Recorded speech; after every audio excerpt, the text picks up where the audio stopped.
وقال تعالى في كلامه المجيد أفأنت تكره الناس حتى يكونوا مؤمنين۔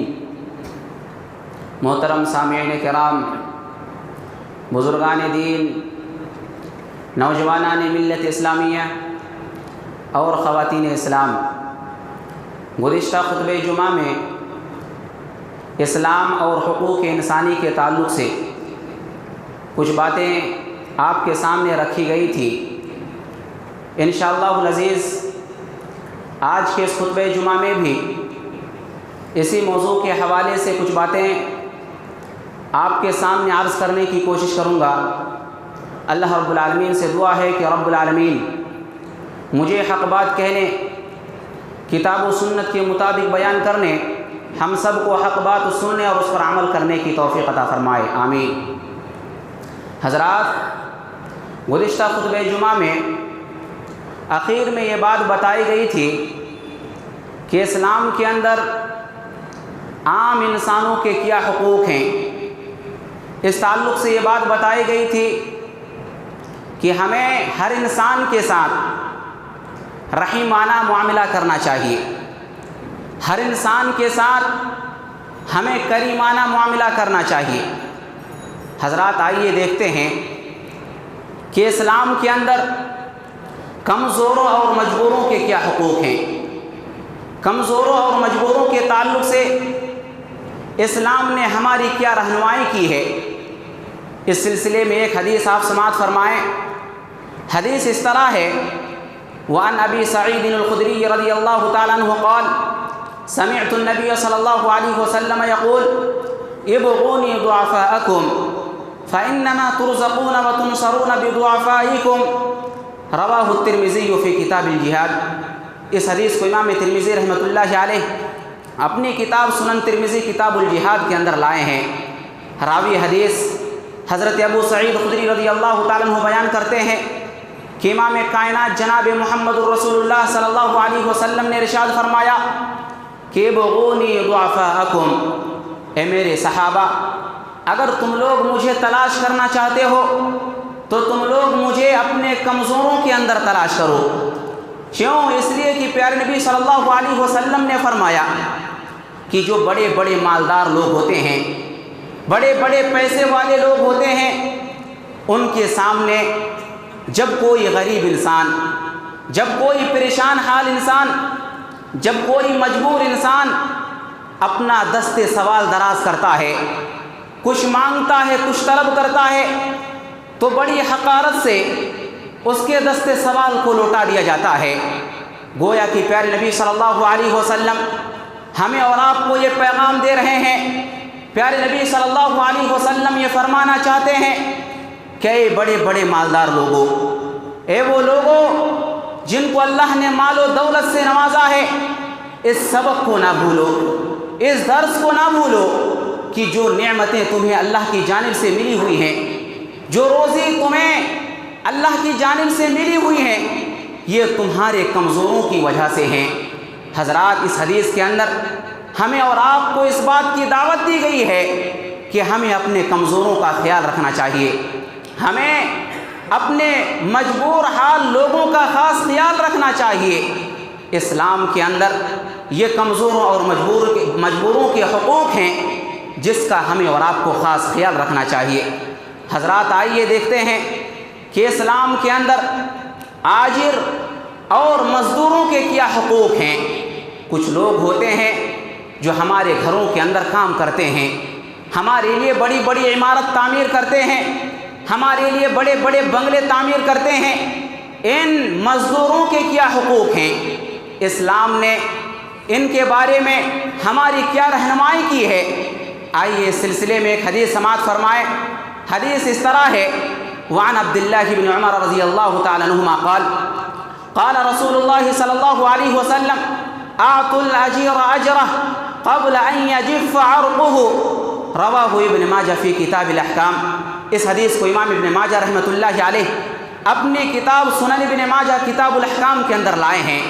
راوی حدیث حضرت عبداللہ بن عمر رضی اللہ تعالیٰ عنہ بیان کرتے ہیں، کہتے ہیں کہ امام کائنات جناب محمد الرسول اللہ صلی اللہ علیہ وسلم نے ارشاد فرمایا